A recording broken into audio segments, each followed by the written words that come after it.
On the night of May 25th, Russia launched a massive combined attack on Ukraine, deploying hundreds of drones and dozens of various types of missiles. In the Zhytomyr region, a Russian strike killed 3 children from the same family. The youngest, Stanislav, was 8 years old. Tamara was 12. The oldest, Roman, was 17, just days apart from his final prom. He helped with everything, not just schoolwork, but anything, anytime. It is incredibly hard to process such a loss, especially in our last school year. He was a wonderful person, and I will always remain so. We'll never forget this loss and never forgive those responsible.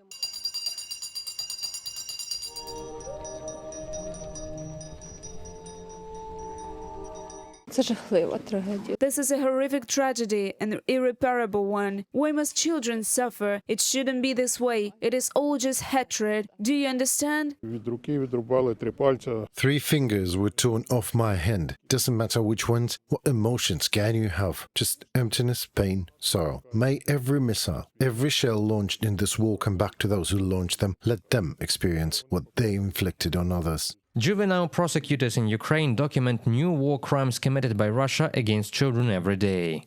Over 2,590 children have been affected by Russia's full-scale armed aggression in Ukraine, 630 killed. More than 1,960 injured to varying degrees. The worst-hit regions are Donetsk, 645 children, Kharkiv, 492, Kherson, 208, Dnipro, 242, Kyiv, 146, Zaporizhia, 181, Mykolaiv, 119, and Sumy, 139, from a statement by Ukraine's Prosecutor General's office on Facebook. Another estimated 1.6 million Ukrainian children are living under temporary occupation by Russian forces. The occupiers aim to forcibly change their identity from Ukrainian to Russian. Russia increases its annual spending on youth policy. For comparison, in 2014, the federal budget allocated around 700 million rubles. By 2025, the amount has soared to over 70 billion. Much of this is spent on militarizing education. In 2024, on the temporarily occupied territories of Ukraine, Russian-installed authorities reported at least 377 cadet classes in operation.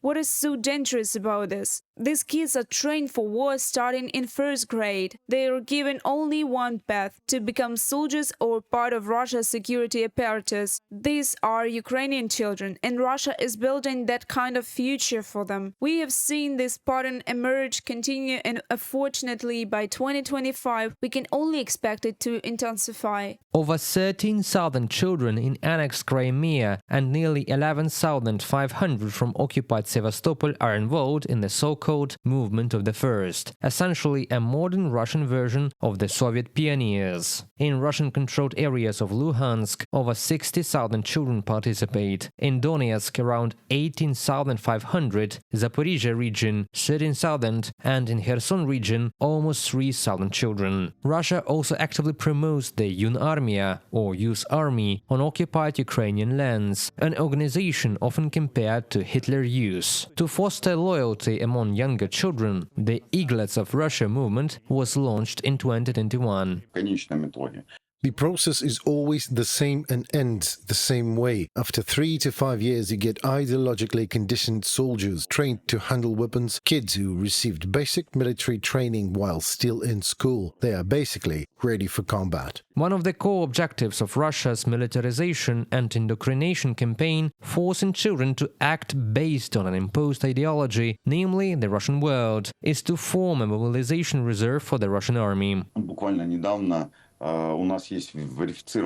We recently verified a case that shows where these all leads. A boy from Donetsk spent 4 years in Yunarmia. He turned 18 and was immediately mobilized to fight for Russia. 2 weeks later, he was killed in action and buried. That's what militarizing children leads to, and that is why it is done. On top of the trauma, daily risk of death or injury, and the loss of loved ones, children in Russian-occupied territories also face the threat of illegal deportation to Russia. No one knows the exact number of deported children. In 2023, the European Parliament reported the figure could be as high as 300,000. Ukraine has managed to verify the identities of around 19,500 forcibly deported, effectively abducted children. UNICEF and international partners are helping Kyiv bring them home. In mid-May, Ukraine handed the Vatican a list of 400 children abducted by Russia, hoping the Holy Seat could help secure their return.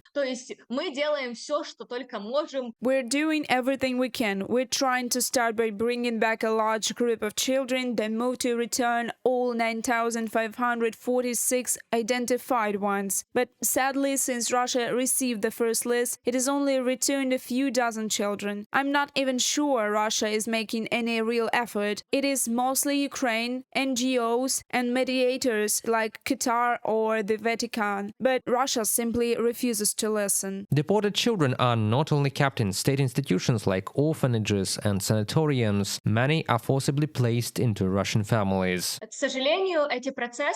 Unfortunately, these unlawful custody and adoption processes are ongoing. More and more of the children are being absorbed into Russia's system, or orphans and kids deprived of parental care. The authorities lied to the international community, claiming it was only temporary guardianship. But now these kids can be fully adopted. Their names and data can be changed, making them almost impossible to trace, especially if they are very young and hard to identify by photos or other means. Each time a child is brought back from Russia or the territories it occupies, it's a real special operation. Government agencies and public organizations involved in returning these children do not disclose any information about the people carrying out the missions or the roads they take for security reasons. Despite Moscow's resistance, Ukraine continues bringing its children home. In late May, 11 minions were rescued from Russian-occupied areas. One of them was a girl whose mother and brother, both soldiers, defended the Azovstal steel plant in Mariupol. They spent over 3 years in Russian captivity, separated. For years, the mother didn't know if she'd ever see her kids again. During a prisoner exchange, she reunited with her son on the bus. A few weeks later, she held her little daughter in her arms again.